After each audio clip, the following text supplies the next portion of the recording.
Hi guys, this is your Coach Christine. How are you guys doing? Meron akong ibibigay sa inyo today na 10 calendar management tips.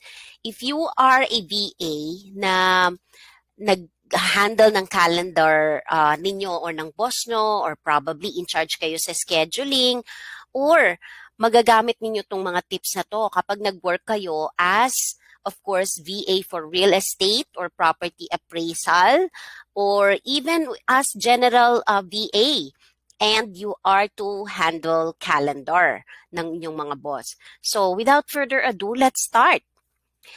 As you know, ang calendar management siguro ang pinaka sa lahat ng task or function ng isang VA or even executive assistants on a conventional job.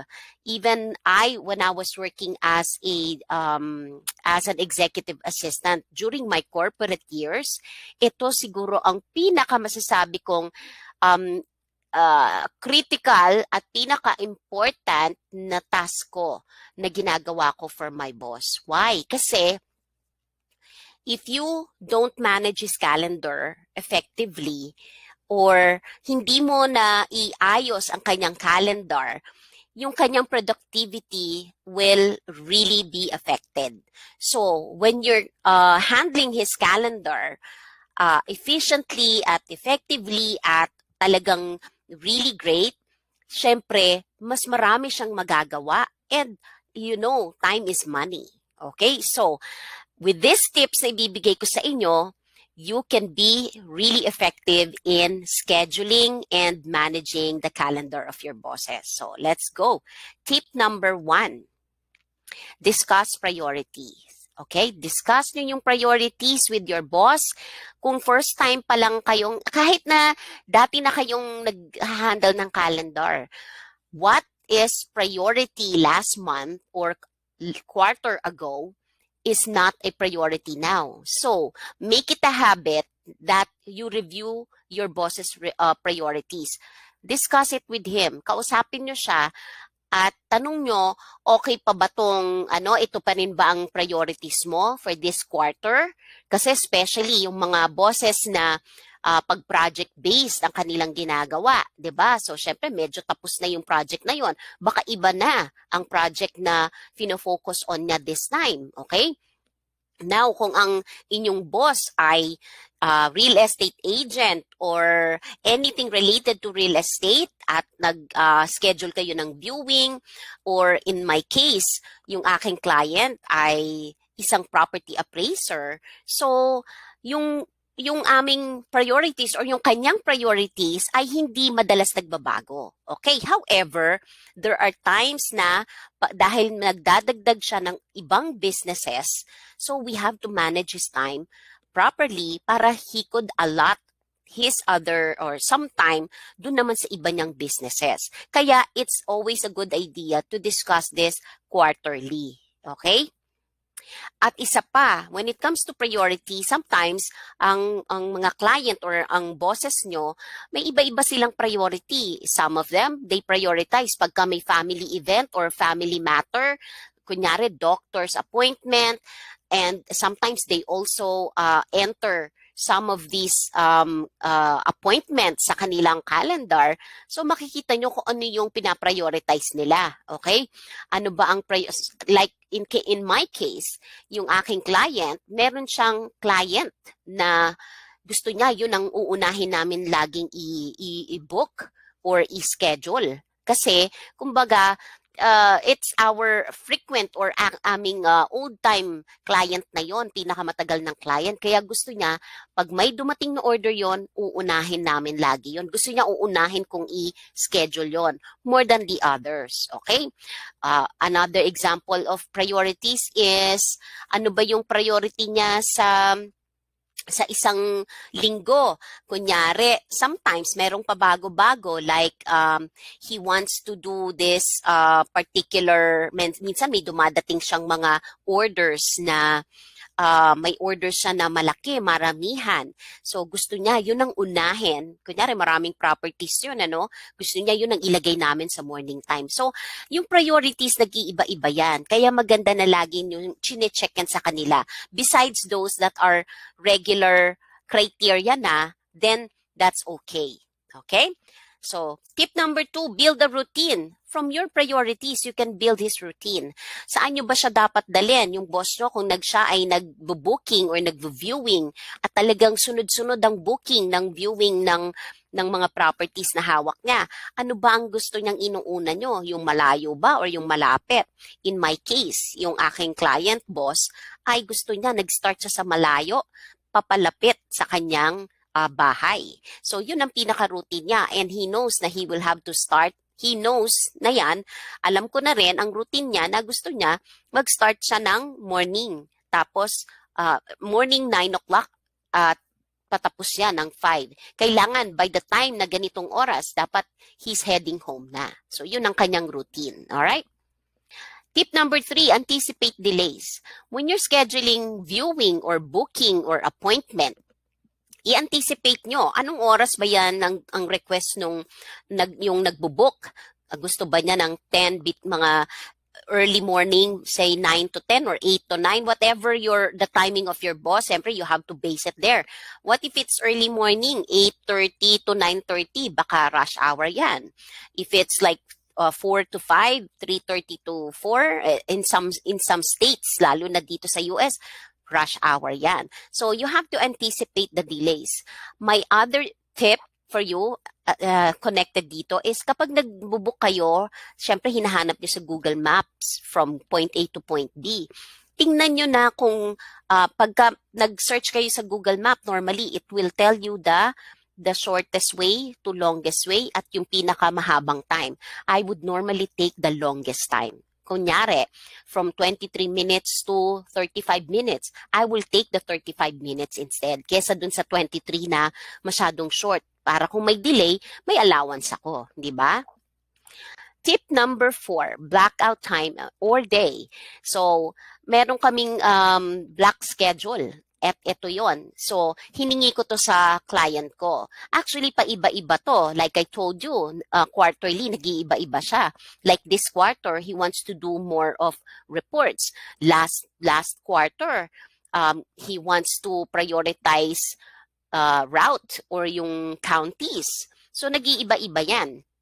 Kasi, depende yan sa volume. Meron kasing season ng, kunyari, like especially mga sa real estate agent, there are seasons na marami talagang bumibili ng mga properties. Sa property appraisal, syempre, konektado rin yon. Kung mag-work kayo as for somebody who works or who render services for property appraisals, may season yang mga yan. So, yung priority nga, like I said, yung schedule nyo ng a quarter ago or last quarter might not be great for this quarter. So, medyo i-review nyo yon, okay? Kung consistent naman siya, kung ayaw niyang baguhin yon and he wants to keep it like this for the whole time, that's okay. Ang importante, you always discuss it with your boss, okay? Next is color coding. This is my favorite. Kasi mahilig ako sa colors. I love colorful things. And so, when I started with this client, I actually started this color coding. Hindi pa niya alam yan noon. Until, nakita niya kasing kino-color code ko siya by, of course, personal and business. And so, nagustuhan niya yon. O, diba? So, kayo din, gawin nyo rin ito para nang sa ganon, ma-impress naman sa inyo yung boss ninyo. So, i-categorize nyo siya. If you are working for somebody who works on projects, edi i-identify nyo yan. I-color code nyo by projects or by category. As for me, I would color code it personal, business, and even yung kanyang other businesses. Okay? So, isang tingin pa lang niya doon, makikita na niya na, wow, I have so many things to do today in terms of appraisal.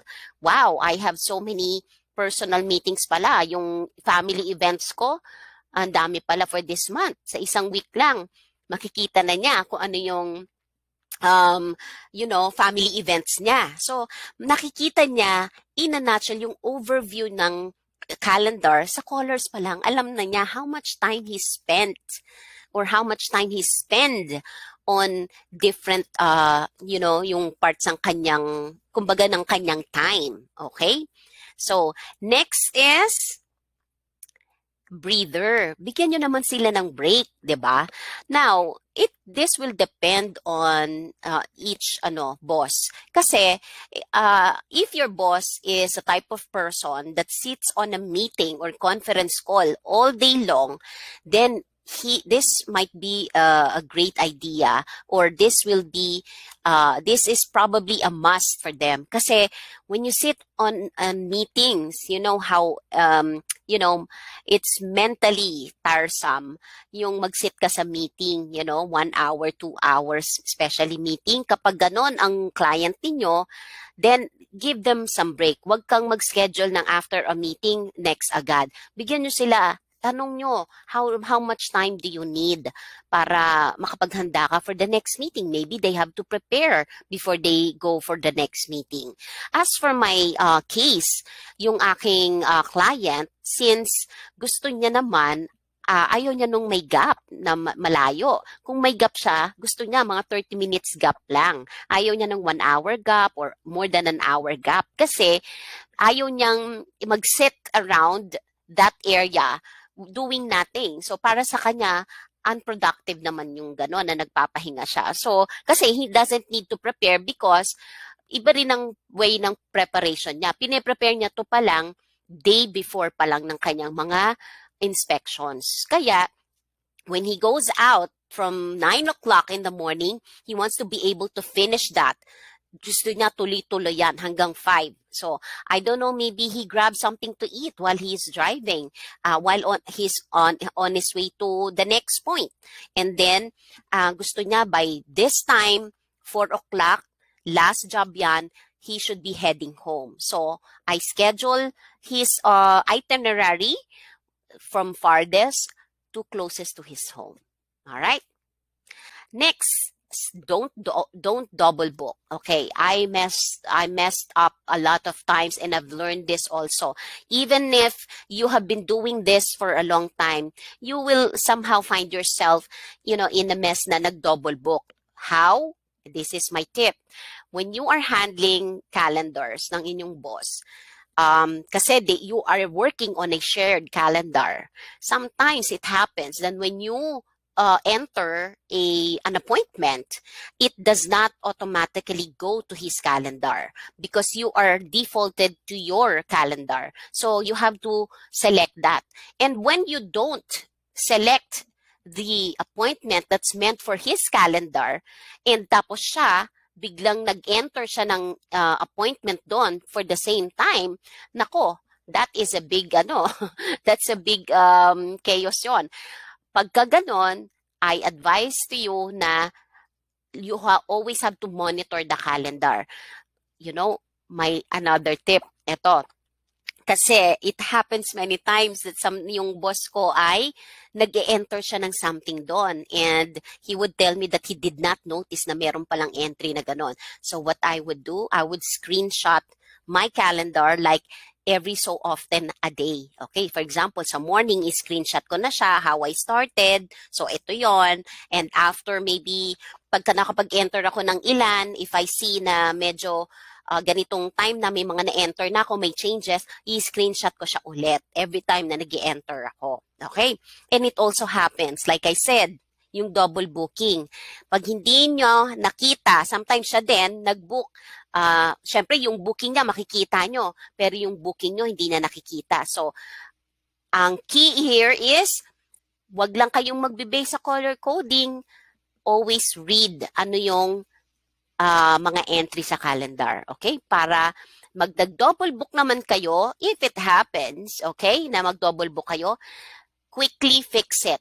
Tawagan mo agad yung tao na maaapektuhan, okay? At mag-ano ka na, you have to think of ways na makakapag-excuse ka na mag-request ka. Be apologetic, okay? And maging ano kayo, before you even give another date, by the way, give another schedule, make sure na na-double check mo na siya. Okay? So but don't sit on it kasi if the time is closer, like for example, 2 hours from now pala yung double booking, like you have to fix it right away. Okay?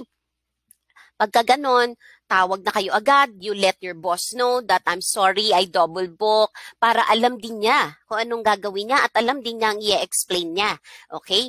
Normally, when sometimes it might sound bad, pero sometimes when they mess up the timing, they're late, we still have to take that, it will be on us, okay? We are to blame. So don't take it personally, okay? Don't take it personally. Just think that you're doing this for them, okay? Para maganda yung image ng boss niyo. You don't have to put down yourself, but just make sure na nakausap niyo yung taong affected at mag-apologize kayo. Normally, they will be really considerate naman, okay? So next step, only necessary meetings. It happens that people will be calling and they want to speak with your boss, or they want to get a call. They want to, get a conference call. In these days, conference calls yan, or chat, okay? You have to find out before you even ask your boss, are you interested on this? Get all the necessary details. What is it about? Who is this? What is it regarding about? So I can tell my boss. Sometimes they wouldn't want to tell you kasi they know that it's just a sales pitch. So you ask them the best way to decline something sales. Okay, you know that your boss will not be interested on, sales or anything that they're selling. So just tell them that, why don't you put that on an email? I'll give you the email address and I will give the company email address. And then he's gonna read that for sure. And then I will just follow it up. Okay? I'll tell him that you called and asked for an appointment. How about that? Okay? So yun yung tip ko, ha? Next, and they will be glad pa kasi you tried to help them out. Okay? Next is give daily updates. Okay, so there are things that your boss doesn't see on the calendar. Okay? So magawa kayo ng simple spreadsheet. Like this, Google spreadsheet ito. You just, label it very simple. When did you receive it? Ano yung nire-request? If this is for property appraisal, if you are also in with a real estate company, this is effective for you. Ano yung nire-request? So, bigyan nyo sila ng update daily kasi this will also take up their time. If they know what are the things that they need to do, okay, that requires their attention and action, they can manage their time properly then. Okay? Kasi remember that when they get back to the office, they have other things to do. But if you give them updates every end of the day, give them these updates. Okay? Bigyan nyo sila nitong updates na to para ganon you are safe. Play safe ka. They can never get immune with updates. Okay?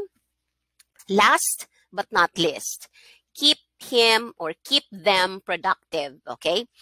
How do you keep them productive? By discussing everything. For example, binigyan niya kayo ng bagong task. Okay? Though they're asking you to do something, okay, you have to discuss with your boss that, okay, I have this thing. Right now, I'm working on this thing. Is that okay if I give that to you tomorrow or day after? Okay?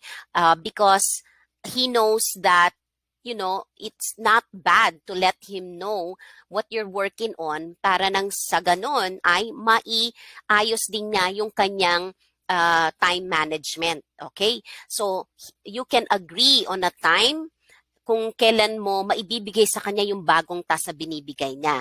In terms of his productivity, again, if you follow all these steps, okay, and you constantly communicate with your boss about things, you keep you're on top of all things, you are ahead of everything, believe me, your boss will not only get impressed with you, he'll be really pleased with your work, and he will be encouraged and ma-inspire siyang maging productive pa because he or she knows that you are concerned sa kanyang productivity. Okay? So yun lang. I hope that this tips will help you on your scheduling or calendar management. If you have any questions, pop it on the comments below. But I will ask you this. Is there any challenges that you experience right now doing scheduling? And how do you manage that? How do you fix it? Nagkaroon ka na ba ng challenges? Anong ginawa mo para na-fix mo yung situation na yon? Share mo naman sa akin at baka meron din akong matutunan doon sa iyong experience, okay? At ang ating pang mga kasama ditong rockstars. So, thank you guys for watching this video and I'll see you guys again soon. Bye!